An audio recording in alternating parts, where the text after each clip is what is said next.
Call money అంశంపై చంద్రబాబు ప్రకటన చేస్తున్న సమయంలో వైకాపా సభ్యులు పదే పదే అడ్డు తగిలారు. వారి వైఖరిపై చంద్రబాబు తీవ్ర ఆగ్రహం వ్యక్తం చేశారు. అంటే మీరు దౌర్జన్యం చేస్తారా? ఈ హౌస్ లో ముఖ్యమంత్రి గారికి రక్షణ లేకపోతే ఎవరికి ఉంటుంది? మీరు గుర్తుపెట్టుకోవాలి. మీ భయాలకు మీ రౌడీ మీ యొక్క ప్రతిపక్ష నేత మిమ్మల్ని మరి తయారు చేశాడు. మీరు పోవద్దండి. మీరు ఈ మారిగా తయారు చేసి రెచ్చగొట్టాలని ప్రయత్నం చేస్తున్నారు. రెచ్చగొట్టలేరు మీరు. ఇది ప్రజాస్వామ్యం. ప్రజాస్వామ్యం పైన మీరు చేసే పని మీరు చేయండి. మీరు చెప్పండి, మేము వింటాం. మీరు చెప్పినట్టే సభలో డిక్టేట్ చేయాలంటే మాత్రం అది మీ వల్ల కాదు. ఇంతవరకు ఎప్పుడు కూడా ఏ శాసనసభలో ఇది జరగలేదు అధ్యక్ష. ఇదేంటి అధ్యక్ష? 7 సార్లు శాసనసభ్యుడిగా ఉన్నా,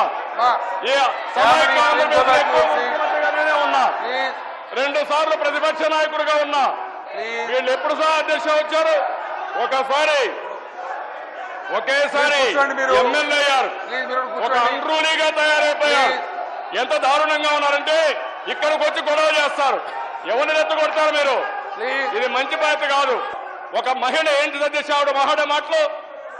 ఈ సభ్యత ఇది అంటే మీరు ఏదనుకుంటే జరగాలని హౌస్ లో ఎవరంటే మీరు? నీకు హౌస్ లో మీ ఇష్ట ప్రకారం జరగదు. మీరు చెప్పండి, వింటాం, మేము సమాధానం చెప్తాం. మీరు నచ్చకపోతే బయట పని చేసుకోండి. హౌస్ లో ఇష్ట ప్రకారం చేయలేరు. నోరుందని మాట్లాడుతున్నారు. నోరు పడేసుకుంటే మంచిది కాదు. అది నాకు కూడా కొంత ఓపిక ఉంది. ఎప్పుడు ఏ సభలో ఇంత దారుణమైన రాజకీయాలు జరగలేదు దశ. వీళ్ళేమో ఎమ్మెల్యే దశ. వీళ్ళు ఎమ్మెల్యేనా?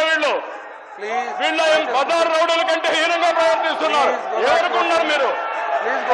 తమాషా నడుతున్నారు. డౌన్ అంటే అయిపోతుంది. మీరు డౌన్ అయితే నేను డౌన్ అయిపోతా. ఏం మాట్లాడతారో దశ వీళ్ళు?